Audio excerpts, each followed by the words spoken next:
Olá, pessoal do quarto MA. No vídeo de hoje, nós queremos ater toda a atenção de vocês para um assunto muito importante para nós. Hoje, nós vamos falar sobre a odontogênese. Todos sabem a essencialidade desse conteúdo para nós, futuros cirurgiões dentistas. Antes de tudo, quando vamos estudar qualquer conteúdo, na odontologia principalmente, é importante a gente se ater a de onde aquele assunto surgiu. No caso da odontogênese, nós vamos entender a origem dos elementos dentários, o que é de grande importância e relevância para nós diante de tudo que estudamos dentro da odontologia. Gênese significa origem e odonto a gente remete aos dentes. Logo, compreendemos que a odontogênese é o conteúdo pelo qual vamos entender e nos aprofundar de onde surgiram os elementos dentários.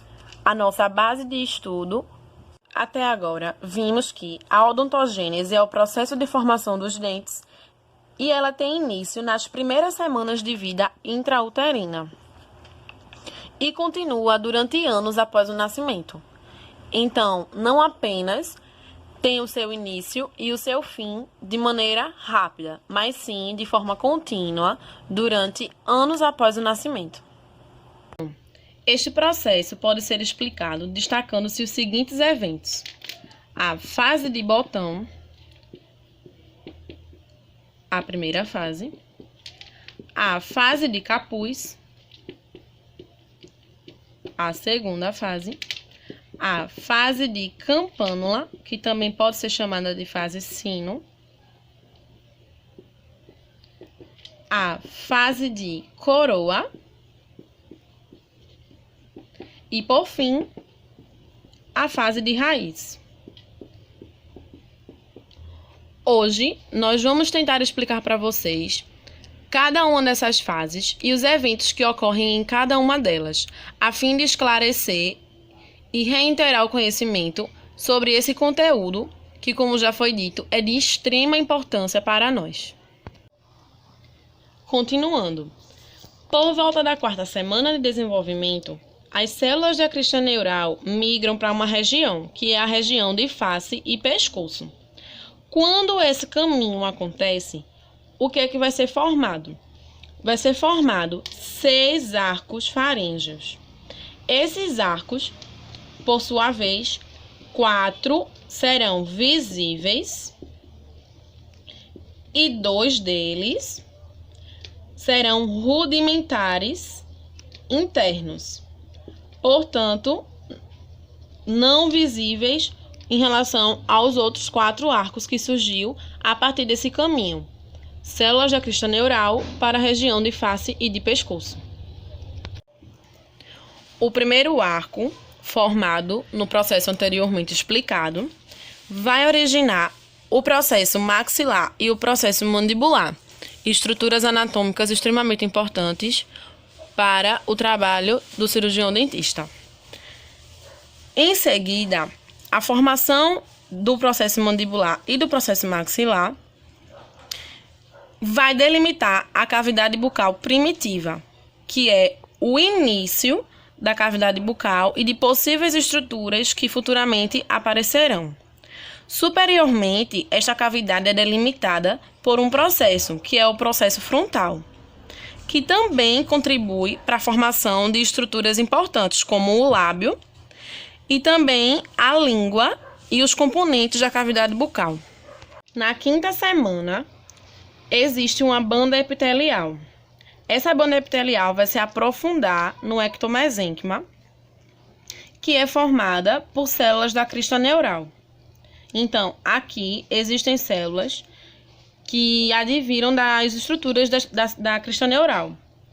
Essa banda epitelial, o que é que vai acontecer? Ela vai se dividir em 2 lâminas, que é a lâmina vestibular e a lâmina dentária. Cada uma dessas lâminas vão originar coisas diferentes. A lâmina vestibular vai originar o sulco vestibular, os lábios e as bochechas. A lâmina dentária vai originar o arco dentário. que é justamente o local onde a odontogênese vai ocorrer. Então, a quinta semana é um período muito importante na odontogênese, porque a gente consegue ver o surgimento de estruturas que predominam o processo realmente acontecendo, como é o exemplo do arco dentário na lâmina dentária.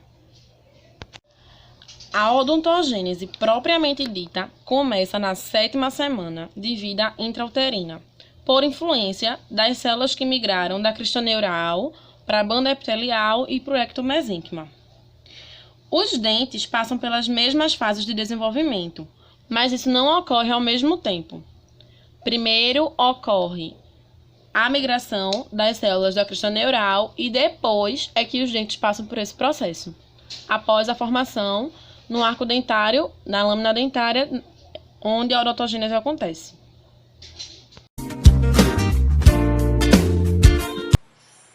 Os estágios da odontogênese têm início logo após a formação da lâmina dentária. A fase botão é a primeira fase de formação. Ocorre na 8ª semana de vida intrauterina, com alta atividade proliferativa. Após isso, ocorre a invaginação do epitélio oral em direção ao ectomesênquima. Essa invaginação irá dar origem a 20 esférulas, 10 superiores e 10 inferiores, que representam o início da formação dos germes dentários da dentição decídua. Nessa fase, também ocorrerá a condensação do ectomesênquima inferior ao botão, que posteriormente, na outra fase, essa condensação irá se transformar na papila dentária, que é o tecido responsável pela formação da dentina, cemento e polpa dentária.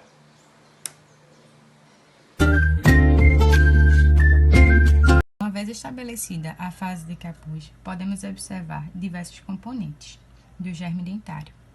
No interior do germe dentário, teremos o maior espaçamento de algumas células, chamado de retículo estrelado.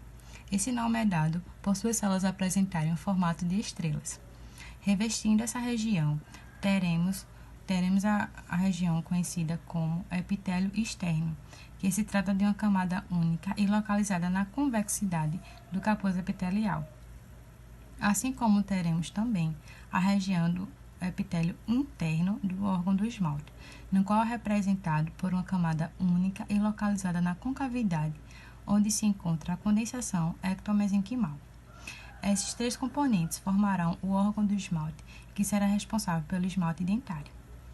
Próximo ao epitélio interno, teremos a região conhecida como papila dentária, que ela é responsável pela formação da dentina e da polpa.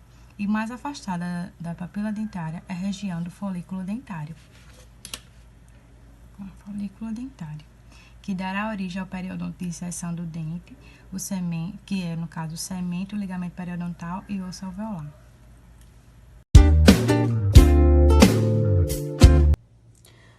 A fase de campânula ou sino, como também é conhecida devido à sua aparência, é uma fase de histodiferenciação. Isto quer dizer que vão ocorrer várias diferenciações celulares que futuramente contribuirão para a formação da coroa dentária. O epitélio interno, por exemplo, ele começa a se tornar mais côncavo, dando formato de dente ao órgão do esmalte. Também surge uma nova estrutura que é importante para a formação do esmalte. Ela chama-se epitélio intermediário e é constituída por 2 ou 3 camadas de células pavimentosas. Por sua vez, a alça cervical trata-se da junção do epitélio externo com o epitélio interno para contribuir para a formação da raiz do dente. Já a papila dentária será o espaço que acomodará a polpa na fase de coroa, e o folículo dentário será responsável pela formação de tecidos de suporte. Enquanto o folículo dentário está sendo formado, O retículo estrelado terá o afastamento de suas células, adquirindo assim o formato de estrelas. Nessa lâmina não é muito visível esse processo de afastamento das células do retículo estrelado. Além do que foi já mostrado, há também uma inversão de polaridade, ou seja, células do epitélio interno, que eram cilíndricas baixas, passam a ser cilíndricas altas e invertem a polaridade do núcleo, ou seja, o núcleo passa a ser ao lado oposto da papila dentária. O núcleo passa a ser mais ou menos nessa área aqui.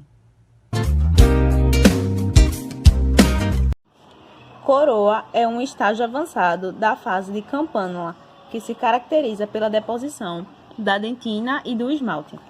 Ainda nesse estágio, ocorre a desintegração da porção que liga o germe dentário à lâmina dentária e ao epitélio bucal. O folículo dentário passa a envolver todo o germe e, em volta dele, forma-se a cripta óssea, além dos capilares sanguíneos penetrarem a papila dentária. A formação do esmalte e dentina começa na cúspide ou borda incisal e progride em direção à futura raiz. Quando a deposição da dentina e esmalte alcança a região de alça cervical, inicia-se a formação da raiz. As células do epitélio interno e externo proliferam-se e formam uma dobra, originando o diafragma epitelial. A divisão celular continua dando origem à bainha epitelial radicular, que empurra as células do epitélio externo. Devido à defasagem de proliferação celular nessa região, a bainha epitelial radicular fragmenta-se e forma os restos epiteliais de Malassez, e na região da papila, os odontoblastos formam a dentina radicular. Portanto, nota-se o processo de dentinogênese e amelogênese realizados e a papila se torna a polpa dentária.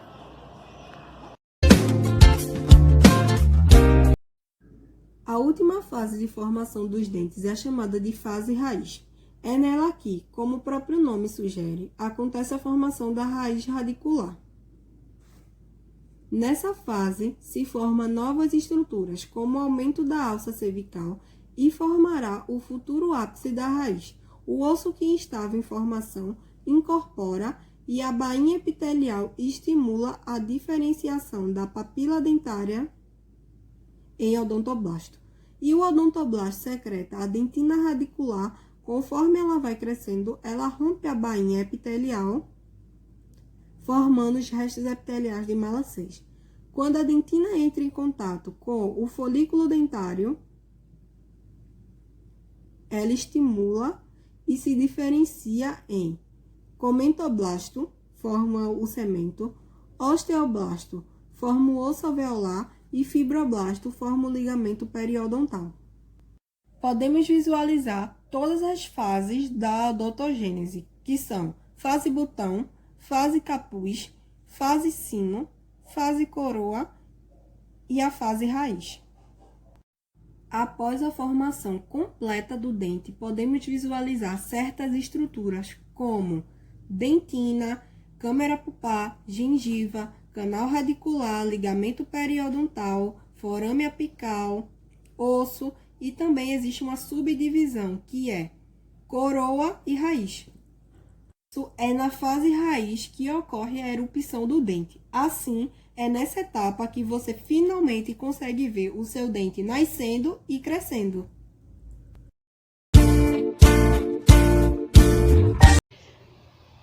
Uma observação muito importante é esse quadro que nós criamos, Intertextualidade Odontológica. Sabemos que, até agora, na nossa trajetória de estudantes, vimos diversos conteúdos em diversas disciplinas que, de certa forma, se interligam com o nosso assunto de hoje, que é a odontogênese. Na disciplina terapêutica, nós vimos que existem antibióticos contraindicados para gestantes e crianças, como é o caso da tetraciclina, pois interferem na relação da odontogênese e em todo esse processo acontecendo. Falando de uma maneira mais explicativa, quando observamos clinicamente uma relação positiva entre alterações dentárias e uso de agentes químicos, a gente aborda principalmente a utilização dos antibióticos. O antibiótico, ele é cientificamente comprovado que é capaz de interferir no processo de mineralização dos tecidos dentários duros através da sua propriedade de quelação com o cálcio. E é justamente isso que ocorre com a tetraciclina. A tetraciclina adere ao cálcio do dente em suas variadas formas de apresentação. Por essa ação não desejável de causar uma pigmentação dentária, além de problemas ósseos, e devido à descoberta e à utilização de outros antibióticos que não causam esse tipo de problema, elas não estão mais sendo prescritas para crianças e gestantes.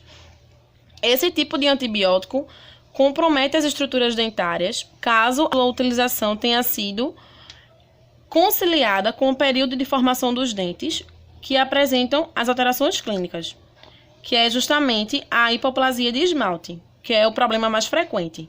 Indica as várias fases da odontogênese para que exista uma associação correta do desenvolvimento dentário intrauterino. Também deve ser observado o grupo de dentes envolvidos, pois como os antibióticos atuam sistematicamente, necessariamente todos os dentes em desenvolvimento na mesma época vão ser afetados, embora possam apresentar diferentes graus dessa hipoplasia. Esses pontos devem ser esclarecidos constantemente pelos responsáveis, quando se trata das crianças, que em muitas situações usam o antibiótico para justificar problemas que são de sua responsabilidade, como é o caso da cárie. Muitas vezes os pais utilizam do argumento do antibiótico para justificar problemas oriundos nos dentes. Então, é muito importante entender essa relação desse medicamento com esse processo que estamos estudando hoje, para entendermos a necessidade de um estudo prévio, de um conhecimento de outros medicamentos para indicar para esse tipo de paciente, para evitar problemas futuros no processo de formação dos elementos dentários.